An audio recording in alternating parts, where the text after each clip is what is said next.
Where's the fun in waiting? Play sit and go tournaments 24/7 only on Ace 2-3.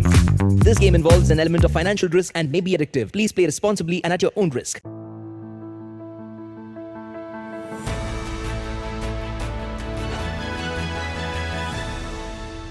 नमस्कार, मैं हूं मनीष मिश्रा। जागरण new media के इस लोकप्रिय कार्यक्रम जागरण डायलॉग्स में आप सबका स्वागत है। सबसे पहले हम जागरण परिवार की तरफ से अपने दर्शकों को धनतेरस की शुभकामनाएं देते हैं।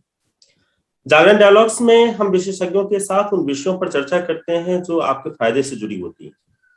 आज धनतेरस है और हम अपनी समृद्धि के लिए आज के दिन कीमती धातु जैसे सोना या चांदी की खरीदारी करते हैं। सोने और चांदी की खरीदारी के तमाम विकल्प अब बाजार में उपलब्ध हैं। शगुन के तौर पर आज की तारीख में आप 10 रुपए से भी सोना खरीद सकते हैं। कीमती धातु खरीदने के इन विभिन्न विकल्पों में से आपके लिए कौन सा विकल्प बेहतर हो सकता है, आज के इस कार्यक्रम में हम इसी विषय पर चर्चा करने वाले हैं। विशेषज्ञ के तौर पर आपको सलाह देने के लिए आज हमारे साथ हैं बलवंत जैन जी, जो टैक्स एवं इन्वेस्टमेंट एक्सपर्ट हैं। स्वागत है सर आपका। धन्यवाद सर। आज धनतेरस है और आज के दिन सोना और चांदी, खासतौर से सोना खरीदना जो है वो काफी शुभ माना जाता है। हमारे दर्शकों को यह बताएं कि सोना खरीदने के क्या क्या विकल्प बाजार में उपलब्ध हैं अभी, और किस माध्यम से इसमें निवेश करना फायदे का सौदा हो सकता है। देखिए मनीष जी, कि मैं भी पहले सब दर्शकों को धनतेरस की शुभकामनाएं देना चाहूंगा। आपका जो प्रश्न है कि सोना किस तरह से खरीदा जाए, किस किस माध्यम से खरीदा जा सकता है। एक तो ट्रेडिशनल तरीका है, लोग ज्वेलरी खरीदते हैं, तो ज्वेलरी तो उनको ही खरीदनी चाहिए जो एक्चुअली उसका यूज करना चाहते हैं, क्योंकि आप खरीद लेते हैं तो बाहर आते ही लेबर चार्जेस जितना तो उसका रिड्यूस हो जाता है। अगर आप इन्वेस्टमेंट के तौर पर खरीदना चाहते हैं तो या तो आप कॉइन बार खरीद सकते हैं, या फिर आप स्टॉक एक्सचेंज से गोल्ड ETF खरीद सकते हैं, म्यूचुअल फंड हाउस से गोल्ड सेविंग फंड की यूनिट्स खरीद सकते हैं।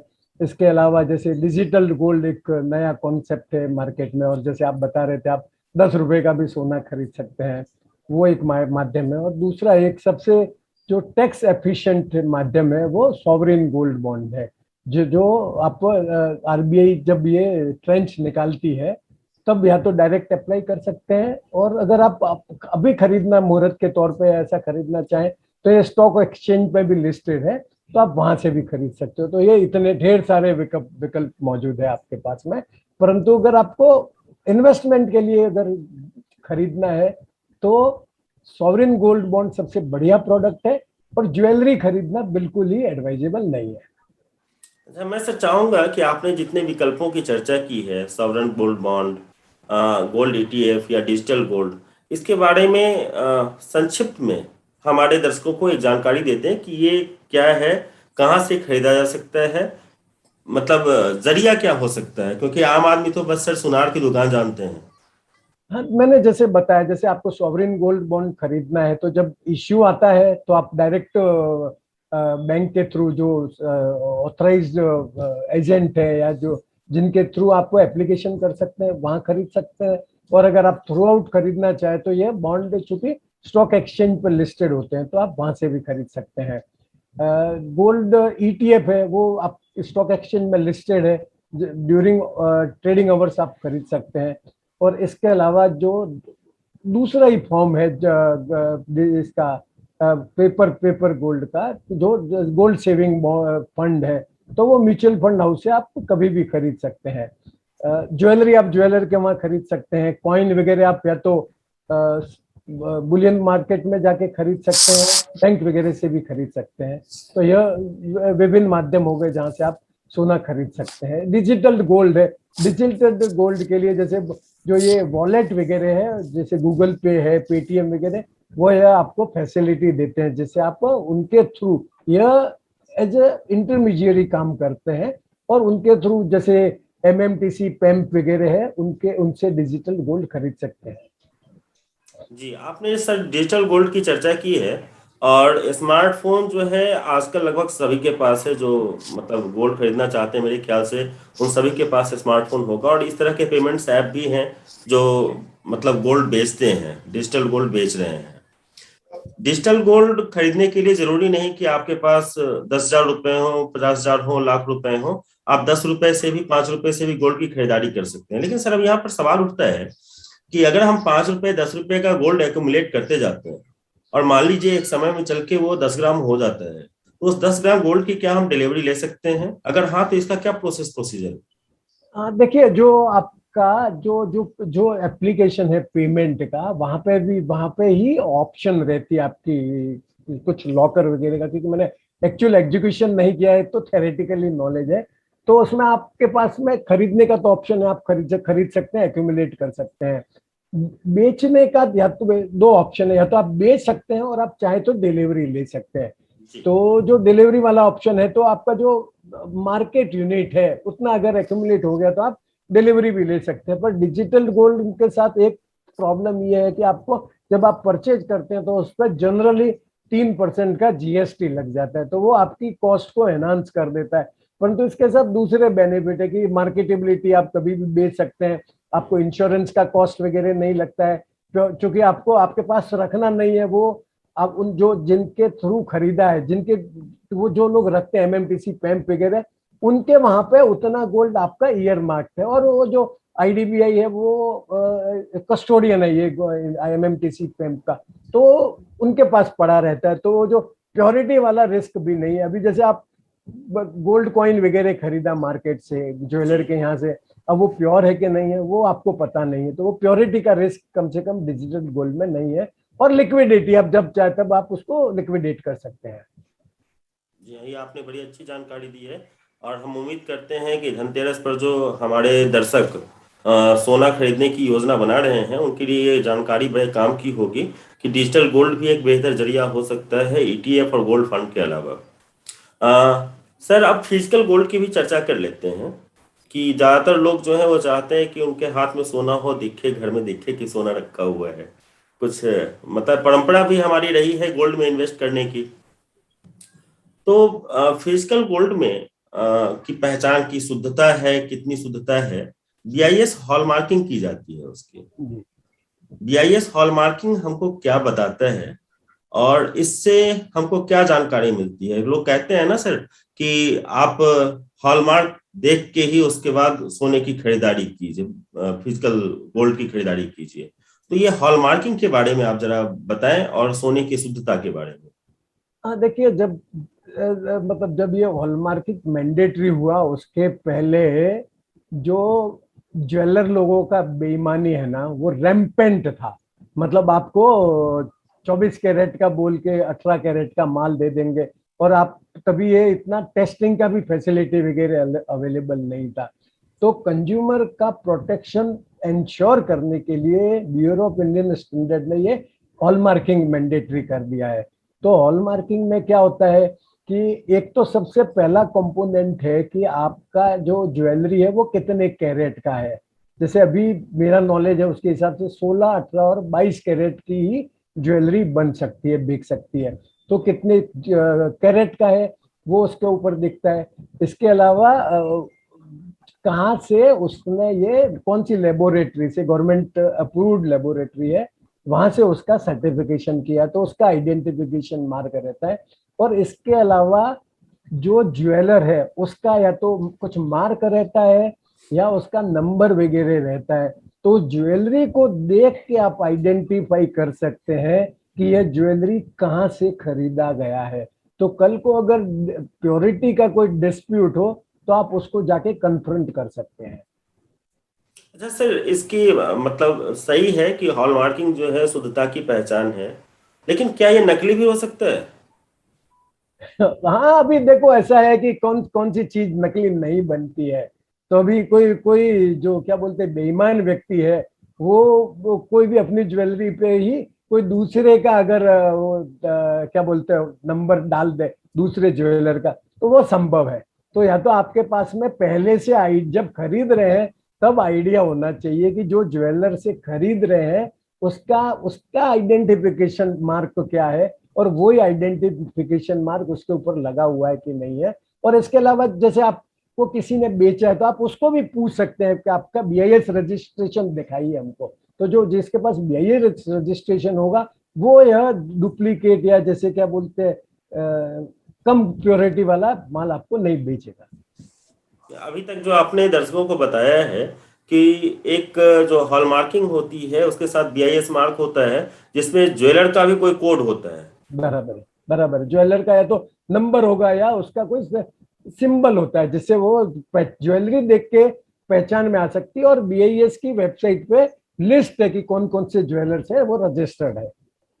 इससे एक और सुविधा हो सकती है खरीदारों को कि जहां से वो खरीदारी कर रहे हैं मतलब गोल्ड की, वहां वो फिर जाकर आसानी से बेच सकते हैं, क्योंकि वहां पे उसका सारा मार्क होता है कि इस ज्वेलर से ये खरीदा गया है और इतने कैरेट का है सोना। हाँ सही बात है ना, मतलब अभी जैसे वो जो BIS मार्क लगा हुआ है उसमें प्योरिटी है और वो मार्क से मालूम पड़ता है कि मिस्टर एक्स ने बेचा है, तो जब आप मिस्टर एक्स को जाके बेचना चाहेंगे तो मिस्टर एक्स कह नहीं सकता कि ये इसमें 22 कैरेट लिखा है और ये तो 18 कैरेट का ही माल है, क्योंकि उसका खुद का बनाया हुआ माल है, तो वो अपना जो मार्क है उसको तो डिस्प्यूट नहीं कर सकता। तो इससे कंज्यूमर का इंटरेस्ट है वो बहुत प्रोटेक्ट हो रहा है। सर एक कॉमन सा क्वेश्चन है, हालांकि बहुत सारे लोग भौतिक जीवन में इसको मूर्त रूप नहीं दे सकते इस योजना को, लेकिन एक सवाल उठता है सर कि एक व्यक्ति अधिकतम कितना सोना खरीद सकता है, और इस बारे में इनकम टैक्स के नियम क्या कहते हैं? देखिए ऐसा है मनीष जी कि बहुत पहले गोल्ड कंट्रोल एक्ट आया था, वो भारत में सफल नहीं हुआ तो वो निकाल दिया गया। जहां तक आपका प्रश्न है कि कोई भी व्यक्ति कितना सोना खरीद सकता है, आपकी जितनी औकात हो उतना खरीद सकते हो, कोई इनकम टैक्स का कायदा उस पर कोई रेस्ट्रिक्शन नहीं है। मतलब आपके पास जितना पैसा है और कभी आपके यहाँ पे इनकम टैक्स की कोई सर्च वगैरह हो जाए तो आपके पास डॉक्यूमेंट्री एविडेंस होना चाहिए कि आपने अकाउंटेड मनी से खरीदा है। आपके पास कितना सोना हो सकता है, तो CBDT ने जैसे कभी भी इनकम टैक्स की रेड हो जाती है तो जो रेडिंग पार्टी और जो टैक्स पेयर है उसके बीच में बहुत डिस्प्यूट हो जाता है। वो रेडिंग पार्टी वो सोना लेके ज्वेलरी लेके जाना चाहती है, वो SSC रेसिस्ट करता है। तो यह डिस्प्यूट और लिटिगेशन छोड़ मतलब कम हो जाए, इसके लिए CBDT ने एक सर्कुलर जारी किया। उसके तहत जो घर में मैरिड फीमेल है उसके लिए 500 ग्राम सोना है, अनमैरिड फीमेल है उसके लिए 250 ग्राम सोने की ज्वेलरी, और जो मेल है मैरिड और अनमैरिड पर मेल 100 ग्राम का लिमिट है। और ये सिर्फ ज्वेलरी का लिमिट है और गोल्ड ज्वेलरी का लिमिट है। तो दूसरी कोई जैसे प्लेटिनम ज्वेलरी वगैरह है तो ये एग्जेम्पशन में कवर नहीं होती है, बार कॉइन वगैरह है तो वो कवर नहीं होते हैं। तो ये जो मैंने क्वांटिटी बताई है पर पर्सन, उतनी ज्वेलरी जो रेडिंग पार्टी है वो अपने साथ नहीं ले जा सकती। मतलब अगर ऑन स्पॉट अगर SSC प्रूव भी नहीं कर पाता है, कोई डॉक्यूमेंट्री एविडेंस भी नहीं दे पाता है, परंतु रेडिंग पार्टी को इतना जो ज्वेलरी क्वांटिटी में वो छोड़ के जाना पड़ेगा, वो अपने साथ सीज करके नहीं ले जा सकते। पर मैं जैसे बताया कि ये लिमिट है वो गोल्ड पर से गोल्ड की नहीं है, वो गोल्ड ज्वेलरी की है।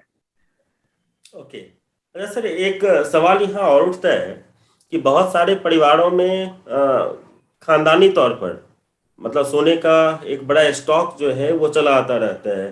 दादाजी ने अपने पोते को दिया, अब वहां से कहीं और जाएगा, वो एक सिलसिला चलता रहता है। उसकी भी सर कोई लिमिट है क्या? टैक्सेशन वगैरह का उस पर क्या है हिसाब किताब? नहीं देखिए, अभी वेल्थ टैक्स तो रहा नहीं तो जैसे 30 लाख के ऊपर अभी आपकी टैक्सेबल वेल्थ होती थी तो आपको वेल्थ टैक्स भरना पड़ता था, तो यह तो लिमिट नहीं है। परंतु आपके यहाँ इतना सोना कभी ज्वेलरी कभी मिल गया तो आपके पास कुछ न कुछ डॉक्यूमेंट्री एविडेंस होना चाहिए, जैसे वो आपके जो फोर फादर्स है उनकी वसीयत वगैरह हो, उनके वेल्थ टैक्स के रिटर्न वगैरह हो, मतलब बहुत सब्सटेंशियल क्वांटिटी है तो ही प्रूव करना है। 500 700 1000 ग्राम है तब तक तो मेरे को लगता नहीं कोई प्रूव करने की जरूरत है। तो अगर आपका खुद का खरीदा हुआ है तो आप इनवॉइस वगैरह लिया होगा, बिल वगैरह लिया होगा। अगर वापस उसको बदली करवाया है तो आपके पास लेबर चार्जेस का बिल वगैरह होगा। तो ये जो डॉक्यूमेंट्री एविडेंस जो एक कॉमन सेंस के हिसाब से व्यक्ति प्रिजर्व करके रखता है वो आपको अपने पास रखना चाहिए।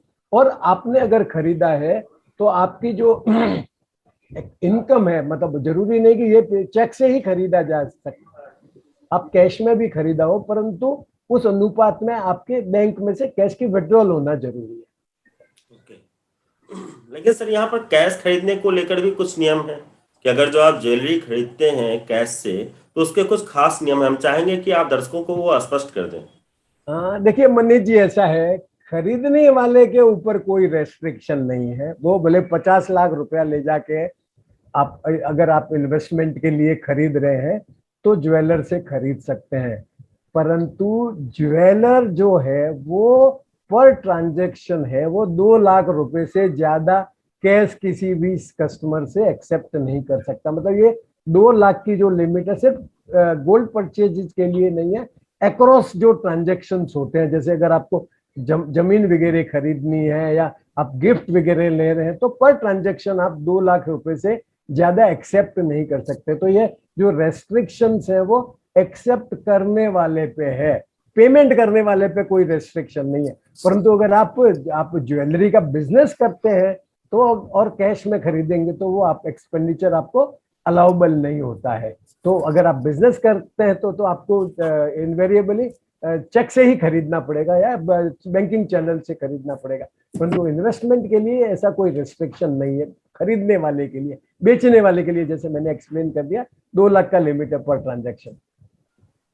अच्छा सर, अंत में हमारे दर्शकों को ये बताइए कि आज जो सोने की खरीदारी के बारे में योजना बना रहे हैं और बाहर निकल रहे हैं गोल्ड खरीदने के लिए, उनको किन बातों का ध्यान रखना चाहिए ताकि उनका जो सौदा हो वो खरा हो, वो ठगे ना जाए।